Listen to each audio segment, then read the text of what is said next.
마가복음 10장 1절부터 12절 말씀 보겠습니다.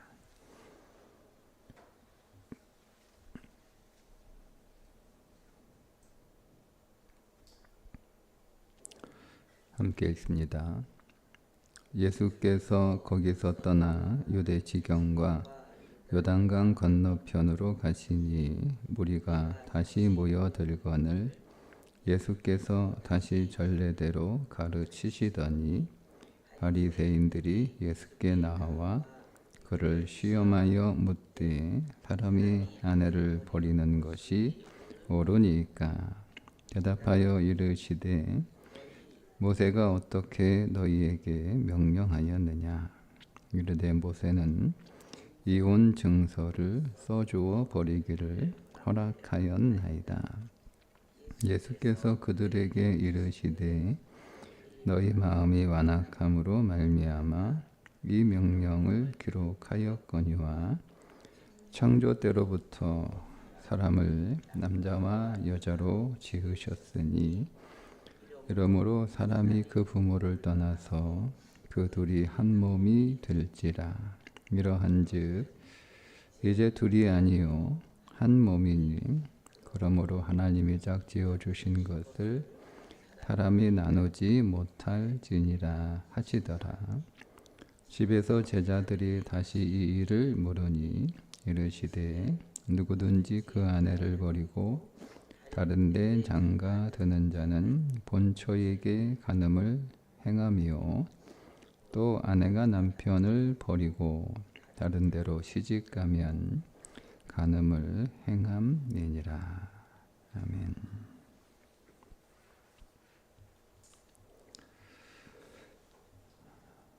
예수님께서 이제 장소를 옮기셔서 10장부터는 예수님 십자가 사건 한 6개월 정도 전에 시간이라고 보시면 돼요. 이제 갈릴리 사역을 다 마치시고 그 갈릴리 사역이 마가복음에서는 예수님의 전반기 사역. 공생의 2년 6개월이 전반기가 되는 거죠. 공생의 2년 6개월이 갈릴리에서 사역을 하셨고 그 갈릴리 사역을 1차, 2차 이렇게 구분을 따로 하지만 1장부터 9장은 예수님이 갈릴리 인근에서 하셨던 사역을 기록한 내용이라면 10장부터는 이제 후반기 사역인데 예루살렘으로 향하고 예루살렘에서 이제 그분이 이 땅에 오신 목적을 성취하는 일입니다. 10장부터 예수님의 사역 후반기 사역으로 구분을 할 수 있는데 시간은 한 6개월 전에 십자가 사건이 있기 한 6개월 전에 시간으로 보실 수 있습니다.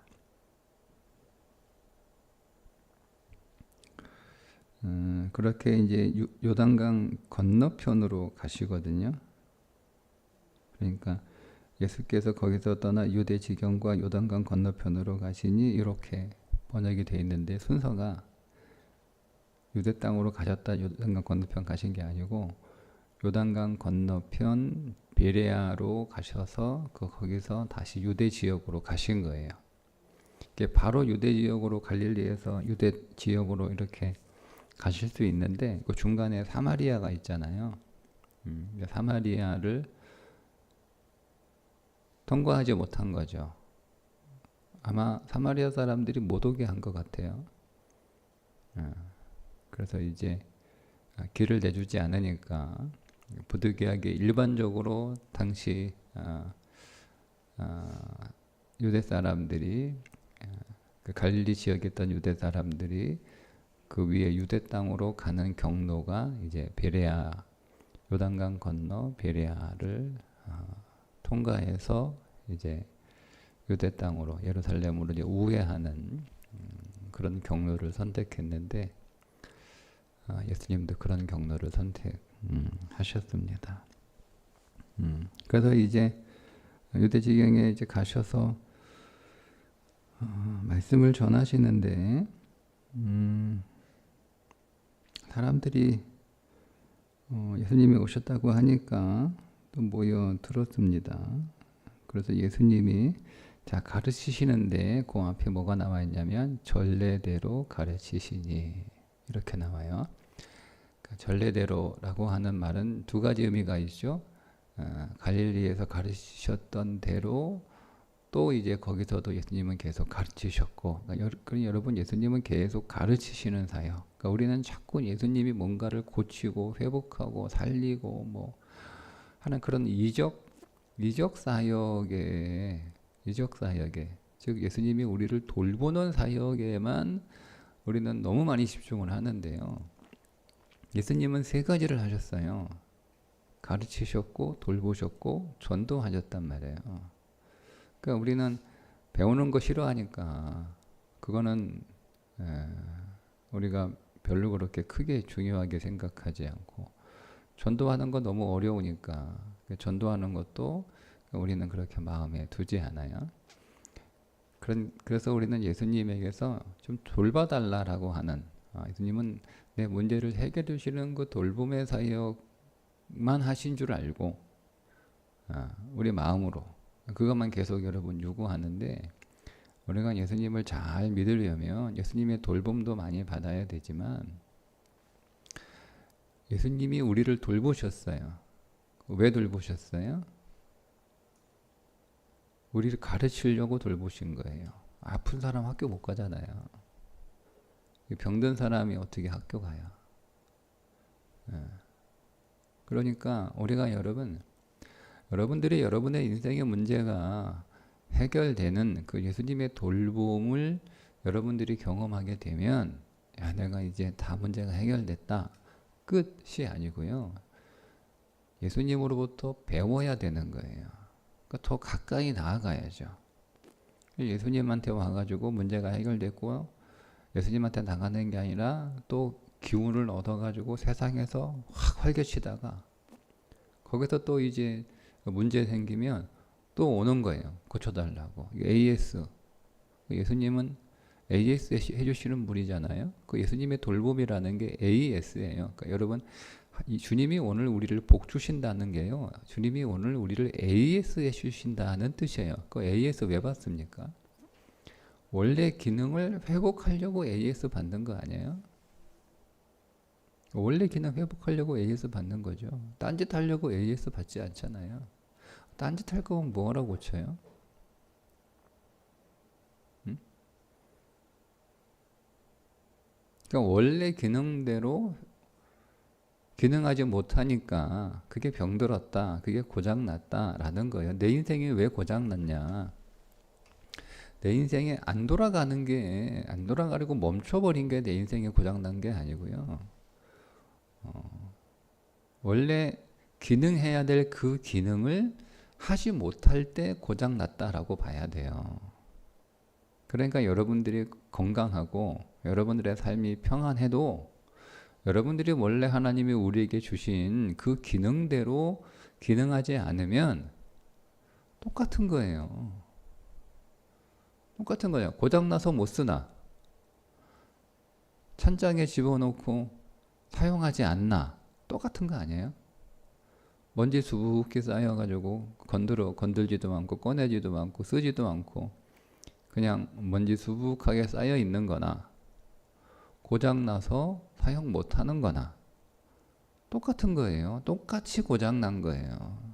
그러니까 사람들은 내가 어떤 인생에 문제만 있으면, 그러니까 문제가 있으면 내 인생이 고장났다라고 생각을 하는데, 여러분 인생에 문제가 없어도 하나님이 본래 여러분이 목적 가진 그 목적대로 기능하지 않으면 고장난 인생이에요. 그러니까 적지 않은 그리스도인들이 고장난 채 살고 있는 거죠. 근데 본인들은 고장났다고 생각하지 않아. 근데 고장났어요. 원래 기능대로 기능하지 않으면 고장난 거하고 뭐가 달라요. 자, 그래서 AS 해주시는 거예요. 그래서 돌보시는 거예요. 자, 그럼 돌봄을 받고 나서 우리는 어떻게 해야 돼요? 예수님 학교 가야죠. 예수님의 학교에 가서 배워야 되는 거예요. 성경을 배워요. 그래서 바쁘고 힘들고 머리 아프고 여러 가지 일로 스트레스 받고, 그래서 과도하게 무리하게 내 삶을 쓰다가 병들고 뭐 그렇게 하느라 기도도 못해, 말씀도 못 읽어, 예배는 드리지만 머릿속은 딴 데가 있어 설교 들리지도 않아. 뭐 그래서 이제 우리가 다시 회복이 됐으면 이제 그 일을 더 잘해야 되는 거예요. 여러분의 인생의 문제가 해결되면 여러분 제일 먼저 하나님의 말씀과 가까워지셔야 되는 겁니다. 이게 거의 법칙처럼 그리스도를 정말 인격으로 만나잖아요. 여러분 한번 생각해 보세요. 여러분들이 처음 교회 와서 그냥 교회 이렇게 설렁설렁 다니다가 어느 순간 그리스도를 인격으로 만났던 순간이 있으셨을 거 아니에요. 그때 여러분들이 제일 먼저 한 게 뭐냐면 거의 예외 없이 거의 성경책을 폈어요.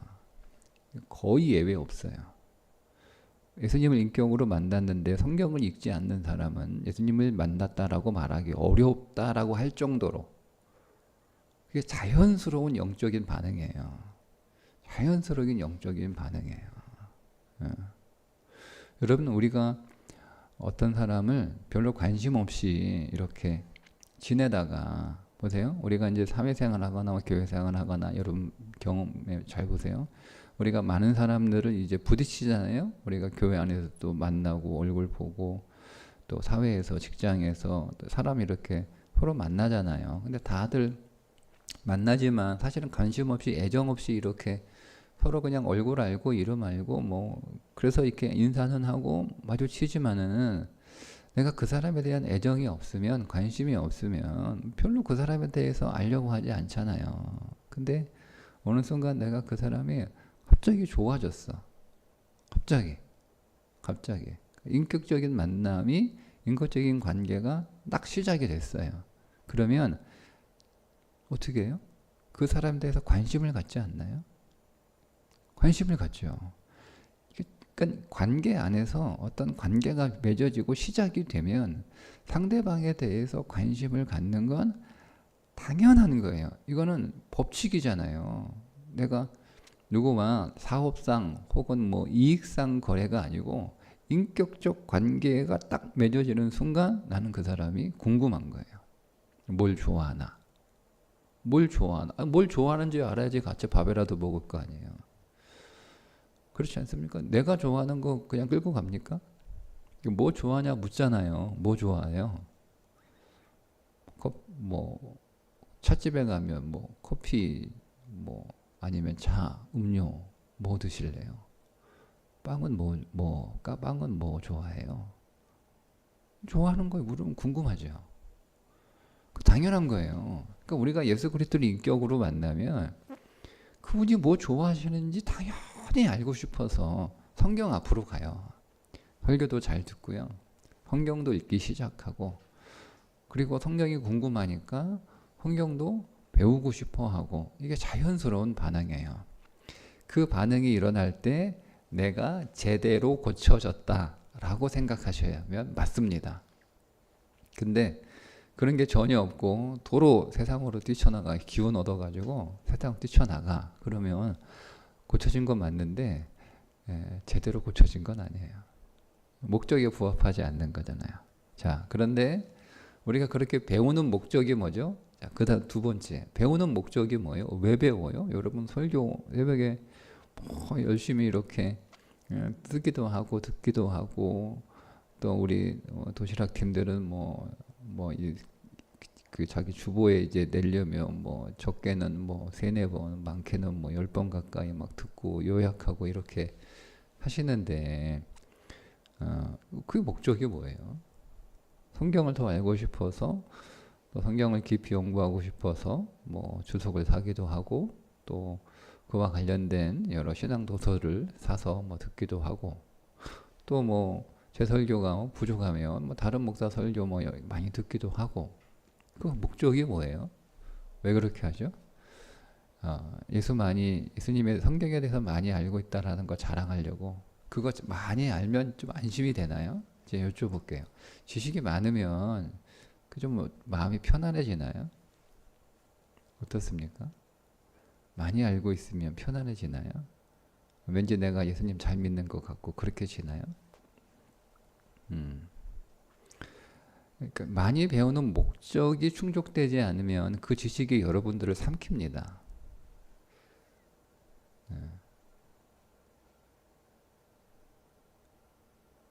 그 지식이 여러분을 삼켜요. 네.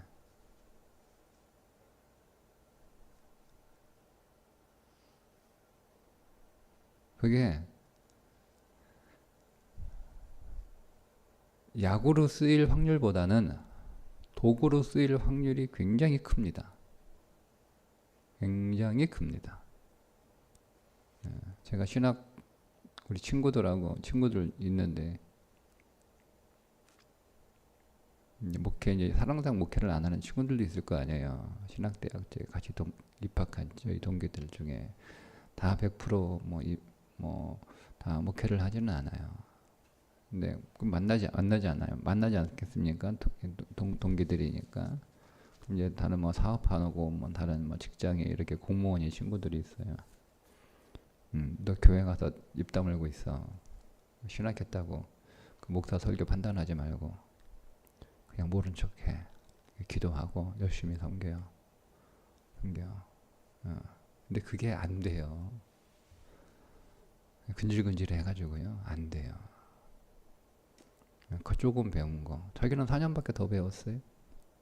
자기 교회 담임 목사는 7년 공부를 했을 거고 박사까지 했으면 10년 가까이 공부했을 텐데 그리고 끊임없이 계속 하루도 쉬지 않고 성경을 읽고 묵상하고 설교했을 텐데 고작 신학대학 4년 배웠다고 좀 안다고 자기 교회 담임 목사 또 후배들일 거 아니에요.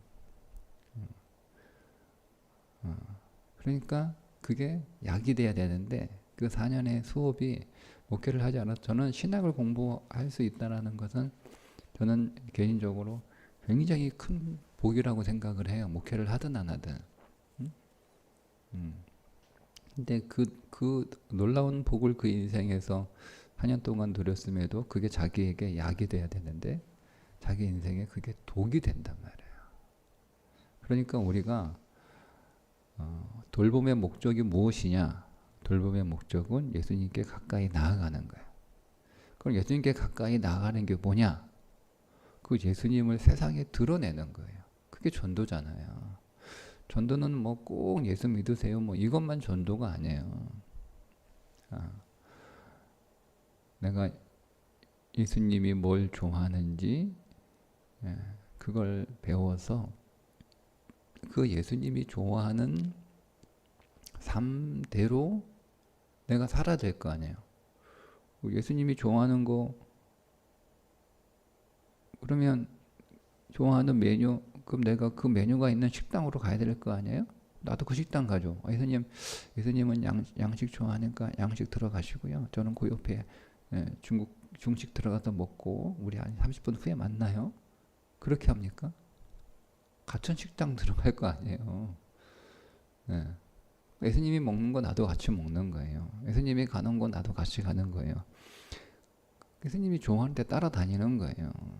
그래서 나는 별로 양식 이렇게 스파게티 이런 거, 피자 이런 거 별로 안 좋아했는데 예수님이 좋아한다고 그래가지고 예수님 대접하려고 나는 좀 싫지만 예수님 따라서 같이 스파게티 같이 먹고 같이 피자 먹다 보니 또 피자가 맛있어지고 스파게티가 맛있어졌어.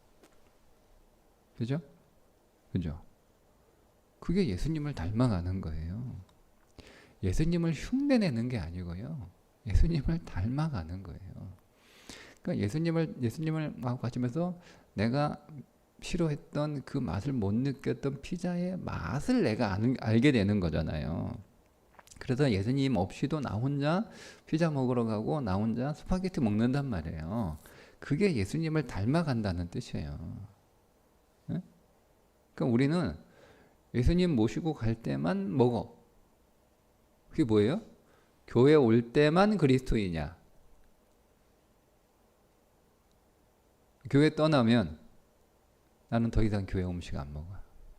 세상 음식 먹지. 그거는 그냥 예수님하고 친한 척하고 그냥 예수님한테 맞춰주는 거예요. 비즈니스 하는 거죠. 예수님하고 비즈니스 관계예요. 인격적인 관계가 아니고. 그러니까 내가 왜 예수님하고 인격적 관계를 맺어서 그분의 그 뜻을, 그분의 마음을 내가 자꾸 이렇게 더 알고 싶어 하는 목적이 뭐냐면 그분을 닮아가는 거예요. 그분을 닮아가서 내 안에서 내가 가지고, 너 왜 갑자기 안 먹던 스파게티 먹어? 야, 나도 옛날에 스파게티 싫어했는데 스파게티에 엄청난 맛의 신비가 있어. 응? 한번 먹어봐. 한번 먹어봐. 진짜 맛있어. 진짜 맛있어. 라고 해서 안 먹을 거 아니에요. 아예 난 그거 못 먹겠다라. 차라리 그냥 비빔국수 먹지. 스파게티 그 무슨 맛으로 먹냐 느끼하고. 먹어봐 먹어봐 이렇게만 얘기합니까? 그거는 진짜 권하는 거 아니에요. 어떻게 해야 되죠? 사줘야 되는 거예요. 여러분, 내가 내 안에는 예수 그리스도를 드러내기 위해서는 비용 지불이 있어야 돼요. 돈을 쓰지 않으면 전도가 아니에요. 그래서 그리스도인들은 손해보라는 거예요. 근데 여러분, 내가 이 사람한테 내가 진짜 맛있게 먹은 스파게티 피자 한번 대접하고 싶은데 이 사람이 그 맛을 몰라. 그 맛을 몰라. 자꾸 안 먹으려고 그래. 이게 진짜 맛있는데 내가 이 사람은 그러면 한번 나하고 같이 가자. 내가 진짜 맛있는데 알고 있는데 이거 먹으면 너도 그다음부터는 스파게티 너무 좋아하게 될 거야. 깜짝 놀란 거야. 가자 하고 데려갔는데 자, 일단 이 사람이 시간을 쓴 거잖아요. 그죠? 데려갔는데 들어가서 주문해 놓고 네가 먹으니까 네가 먹어. 네 돈 내. 이거 하지 않잖아요. 데리고 간 사람이 돈 값을 치를 거 아니에요? 그죠? 자, 그때 내가 이 사람에게 이 맛있는 스파게티를 대접해서 내가 내 돈 내고 그렇게 사준 걸 가지고 여러분 손해봤다, 아깝다라고 집에 가서 땅을 치면 후회합니까? 네? 이 사람이 이걸 진짜 맛있게 먹어요. 그럼 너무너무 좋은 거 아니에요. 나도 돈이 아깝지 않고. 그죠? 야, 그러면 다음에 다른 데 또 가자. 스파게티가 다른 데는 또 다른 스파게티가 있는데 여기는 토마토 스파게티. 저기는 하여튼 무슨 스파게티, 몽골레 스파게티 맛있는 데 있다. 거기 또 가자. 하고 자꾸 돈 쓰는 거잖아요. 야, 그게 전도하는 거예요. 그러니까 전도하려면 여러분 진짜 여러분 손해 보셔야 되는 거예요. 그러니까 우리가 복음을 전할 생각도 없고 그리스도를 내에 보여주고 싶은 마음도 없고 그러니까 손해 보기 싫은 거죠. 그 말은 무슨 말이에요? 또 심하게 얘기하면 아직 그 사람은 예수님 인격으로 만난 적이 없어요. 맞잖아요. 내가 맛없는 음식 내가 왜 사람 데리고 가고 내가 왜 맛있다고 선전하고. 그러니까 이런 거죠. 아무개가 맛있대. 야, 우리 친구가 우리 같이 이렇게 친하게 지낸 친구가 스파게티 먹어보니까 굉장히 맛있다네. 나는 뭐 잘 모르겠는데 너도 한번 먹어봐. 시간 되면 가서 거기 저기 내가 물어봐가지고 그 맛집이 어딘지 내가 물어볼 테니까 알려줄 테니까 거기 가서 한번 먹어봐. 맛있대. 먹어봐. 그건 뭐 하는 거예요? 그건 내가 안 먹어본 거잖아요. 그러니까 우리가 하도 교회는 다녀서 좋다고 하니까 전도는 하라고 하니까 하긴 하는데 그냥 그렇게 똑같은 거예요. 옆에 있는 나하고 같이 자주 만나고 잘 만나는 사람이 맛있다고 하는데 하도 그런 얘기 하니까 너도 한번 가봐. 이거하고 뭐가 달라요? 인격으로 만났다라고 하는 것이 어떤 건지, 그거는 예수님을 더 알고 싶고 더 좋아하고 예수님을 더 닮고 싶은 거예요. 전례대로 하다가 그 얘기했네. 원래 이거 하려고 안 했는데. 자 이렇게 가르치셨어요. 자, 근데 문제는 뭐냐면 제가 2절 때문에 바리새인들이 예수께 나와 그를 시험하여 묻되, 이 바리새인들은 갑자기 등장한 바리새인들이 아니죠. 이미 예루살렘에서 예수님 트집 잡으려고 예루살렘에서 보냈던 사람들이 있으니까 이 사람들도 예수님이 전례대로 가르치셨으니 그 가르침을 또 듣고 있는 거예요. 그렇죠? 예수님이 내용이 바뀔 일은 없잖아요. 그러니까 예수님이 가르친 내용을 이 사람들이 분명히 들었어요. 근데 지금 또 듣고 있는 거예요. 자, 근데 그게 그들의 귀에, 그들의 마음에 들어오지 않아요. 지금 예수님이 가르치고 있는 내용과는 다른 엉뚱한 질문을 합니다. 엉뚱한 질문. 이혼하는 게 맞습니까?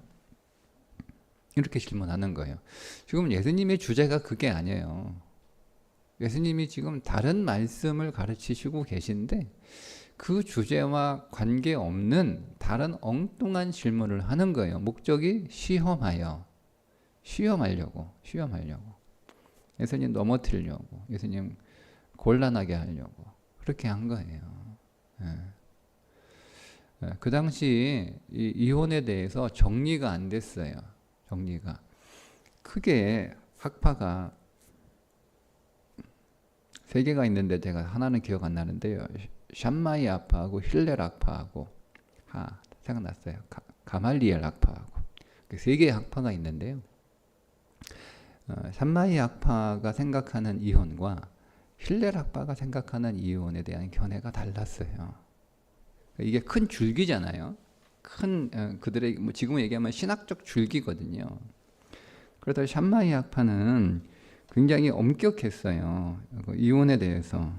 그래서 간음 외에는 왜냐하면 이게 이혼에 대해서 사실은 얘기할 필요가 없는데 모세 때문에요. 모세 때문이라 하기는 그런데 모세가 한 말 때문에 너희가 이혼할 거면 이혼정서 써줘라 라고 하는 그 말 때문에 이게 없었으면 이혼은 절대 안 되는 거거든요. 이미 창세기에 두 사람이 부모를 따라 한 몸이 되었으니 나눌 수 없다라고 이미 명백하게 적어놨기 때문에 이게 그 해석의 논란의 이유가 전혀 없는 건데 괜히 모세 때 와가지고 이혼정서 써줘라라고 딱 이렇게 얘기를 해버리니까 그러니까 이혼의 가능성이 열린 거예요. 이거 완전히 닫혀 있다가 가능성이 열린 거예요.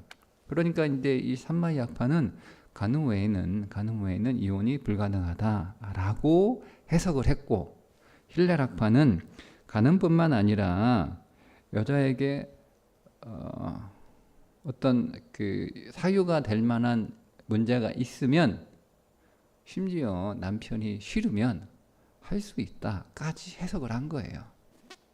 그러면 여러분 헤롯이 자기 아내 보이고 헤로디하고 결혼한 게 이유가 이게 되겠죠. 걔는 이제 그 사람은 힐렐의 주장을 취한 거예요. 세례 요한은 아니라는 거지. 완전히 잘못됐다라고 하는 거죠. 그러니까 이게 아직 정리가 되지 않은 상태인 거예요. 그 당시 뜬금없는 질문이긴 하지만 다 그 배경이 있는 거예요. 근데 이제 이 사람들이 궁금해서가 아니고 예수님을 딱 걸고 넘어가려고 하는 거죠. 어느 쪽을 답해도 다 걸고 넘어갈 수 있는 거예요. 그런데 이 사람들이 왜 이렇게 얘기하면 모세가 이혼 증서를 써주라고 했던 이유를 모르는 거예요. 여러분, 우리 사람들의 말이라고 하는 것은요, 맥락이 있어요. 맥락이. 어떤 배경이 있단 말이에요. 그 말을 하는 상황이 있단 말이에요. 근데 그 상황을 우리가 알고 그 상황에서 이런 말이 나왔구나를 이해해야 온전하게 이해하는 거지. 그 상황을 쏙 빼고 그 상황을 제외하고 그 말만 쏙 빼가지고 얘기하면 얼마든지 해석은 가능한 거예요. 그러니까 여러분, 우리가 어떤 사람이 말을 할 때 정말 내가 이 사람하고 인격적 관계에 있는 그 관계라면 여러분들이 오해가 될 만한 말을 들었어도 왜 그런 말을 했는지, 어떤 상황에서 그런 말이 나왔는지를 확인하셔야 되는 거예요. 그게 지혜로운 거예요. 예. 근데 보통 여러분들을 시험하려고 하는 사람들이거든요. 여러분들 넘어뜨리려고 하는 사람들이요, 말만 건져다가 여러분의 귀에 넣어준단 말이에요. 그건 그 사람의 목적은 여러분들을 넘어뜨리려고 하는 게 목적이에요. 마치 여러분들을 위해서 여러분들에게 무슨 말을 해주는 것처럼 그렇게 위장하지만 똑같은 거예요. 여러분 넘어뜨리려고 하는 거니까. 그 말을 했던 건 사실이잖아요. 그죠? 그러면 여러분들은 그 말이 왜 나왔어? 어떤 상황에서 나왔어? 그 말을 한 배경이 뭐야? 이거를 확인하셔야 돼요. 근데 나도 똑같이 누가 나한테 내 귀에다가 나에 관한 어떤 말을, 그 말만, 상황이나 배경이나 이런 것들은 전혀 무시한 채 그 말만 쏙 갖다 집어넣어. 그러면 너 왜 나한테 그런 말 해? 그러면 내가 틀린 말 했어? 이렇게 나오잖아요. 없는 말 했어? 이렇게 나오잖아요. 네? 여러분 그런 사람 조심하세요. 그 여러분들이 지혜로운 사람이 돼야 되는 거예요. 어리석은 자가 아니라. 그 물어보잖아. 예수님도. 모세가 뭐라고 얘기했냐? 너희에게 어떻게 명령하였느냐라는 거예요. 이 명령했나라고 하는 말, 이게 모세가 계속 그 얘기를 했다는 얘기가 아니고요. 한 번 그렇게 얘기한 거예요. 모세가 한 번 그렇게 얘기했는데, 모세가 한 번 뭐라고 얘기했어? 라고 물어보는 거죠. 그러니까 예수님은 모세가 어떤 맥락에서 이혼증서를 써주라고 했는지를 이미 정확하게 알고 있는 거죠. 그죠? 예.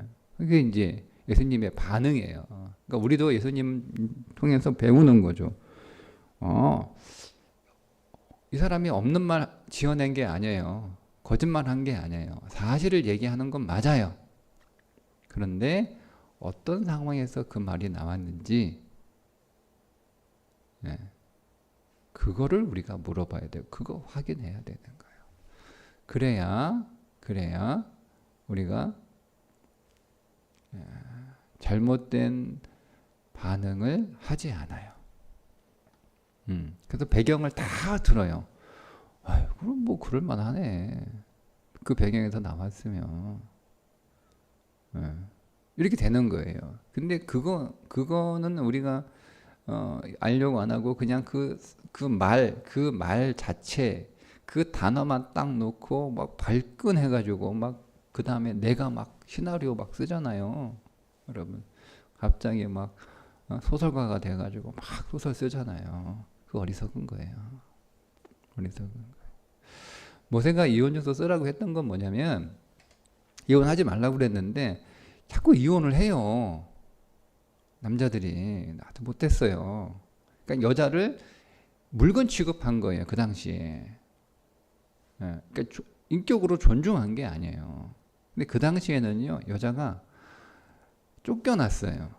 쫓겨났던 이 사람은 쫓겨났을 뿐이지 결혼한 여자예요. 그러니까 그 당시에 여자는요, 쫓겨나면 여자는 부모가 돌봐주거나 남편이 돌봐주지 않으면 살아갈 수 없는 사회 구조예요. 그러면 결혼했어요. 근데 만약에 여자가 돌아갈 친정이 없어. 그럼 어떻게 해야 돼요? 살 수 있는 방법은 굶어 죽는 것밖에 없어요. 결론은. 그러면 누군가 다른 남자하고 결혼을 해야 되는데 같이 살아요. 사실은 내가 누구하고 살다가 쫓겨났어요. 아이고, 당신같이 좋은 사람을 왜 쫓아냈대? 이상한 사람이네. 나하고 삽시다. 하고 같이 살아. 그러니까 이 전 남편이 쫓겨났는데 여자가 잘 살아. 기분 나쁘잖아요. 간음으로 고발해버려요. 그러면 딱 걸리는 거예요. 그러니까 쫓아낼 거면 이혼증서를 써주라는 거예요. 완벽하게 이제는 더 이상 너하고 관계가 없는 사람이라고 그렇게 해서 이 여자가 살 길을 만들어 주라는 거예요. 목적은 뭐냐면 이혼하라는 게 아니고 살 길을 만들어 주라는 거예요. 인간이 그렇게 살면 안 된다. 네 욕망대로, 네 이기적으로, 네 감정대로, 네 분노로 그렇게 살면 안 된다. 사람을.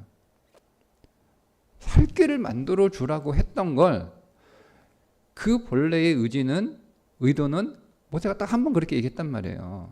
살 길을 만들어 줘라. 그 의미가 그거예요. 그걸 이제 알지 못한 채 그냥 모세가 이혼서 써라고 했다는 그 말만 딱 가지고 와서 이혼해도 된대. 우리의 위대한 선생님이었던 모세가 하나님하고 제일 친했잖아요. 얼굴과 얼굴을 대면한다고 하나님 말씀하셨잖아요. 그러니까 모세가 그렇게 얘기했으면 하나님한테 다 이렇게 물어보고 듣고 양해 구해서 그렇게 한 말이니까 이혼해도 돼가 된 거예요. 이해되셨죠? 네. 여러분, 우리가 하나님의 말씀을 배운다는 건요, 문자를 배우면 안 돼요, 여러분. 내용을 배우면 안 돼요. 성경은 그래서 구절로 해석하시면 안 돼요. 성경 여러분이 창세기부터 요한계시록 전체의 그림을 여러분들이 가지고 있어야 되는 거예요. 그 구조 안에서 그 말씀을 해석해야 되지, 거기에서 꺼내가지고, 즉 예를 들면 전체 구조뿐만 아니라 예수님이 어떤 말씀을 하셨던 그 상황, 그 앞뒤 맥락을 자세히 읽어보시고 그 안에서 이 말씀을 여러분들이 이해해야지, 그 구절 하나만 딱 꺼내가지고 얘기하는 게 이단들이에요. 근데 대부분의 교인들이 이 구조를 모르거든요. 창세기부터 요한계시록까지 그 말씀의 흐름을 모르고 자신도 성경을 이렇게 읽어도 그냥 그 구절만 이렇게, 그 구절만, 좋은 구절이면 아멘, 좀 어려운 구절이면 모르겠네, 힘든 구절이면 패스, 뭐 이렇게 읽는 습관이 돼 있고, 설교도 그렇게 들었거든요. 설교도. 그러니까 누가 와가지고 한 구절을 딱 이렇게 뭐 잘하든 뭐 씨 뿌리는 비유 가지고 그거 이렇게 얘기하니까 홀랑 넘어가는 거예요. 마치 대단히 해석하는 것처럼. 성경은 구절을 파헤치고 연구하면 자칫하면 길을 잃어버려요. 멋있는 말은 할 수 있을지 모르겠지만 길을 잃어버릴 확률이 되게 높아요. 성경은 전체 맥락을 해서 창세기부터 요한계시록까지. 성경 보세요. 창세기 요한계시록이 정확하게 딱 한 쌍이에요. 창세기 요한계시록은 창세기하고 같이 읽어야 되고요. 창세기는 요한계시록 같이 읽어야 돼요. 딱 앞뒤 표지예요. 그리고 그 중간 안에 그 내용이 담겨 있는 거예요. 그 중간 안에. 네. 그러니까 창세기 따로 읽고 요한계시록 따로 읽고. 그러니까 엉뚱한 얘기 나오는 거예요. 엉뚱한 얘기. 그 얘기한 건 아니고. 어쨌든 오늘 드린 말씀은 적용하실 거. 예수님 인격적으로 만나며 예수님 알고 싶고요. 예수님 돌봄으로 회복이 되셨으면 그분께 가까이 나아가는 거예요. 그분에 가까이 나아가셨죠. 왜 나가요? 내가 온전하게 기능하는 또 하나의 그분을 닮고 그분을 드러내기 위한 거예요. 그래서 말씀이 필요한 거예요. 말씀이. 근데 그 말씀을 왜곡하지 마세요. 말씀을 여러분들에게 맞추지 마시고 여러분이 말씀에 맞추세요. 그게 말씀을 제대로 읽는 거예요. 오늘도 우리 주님과 더 인격적으로 가까워지시기를 주님의 이름으로 축복합니다. 기도하겠습니다.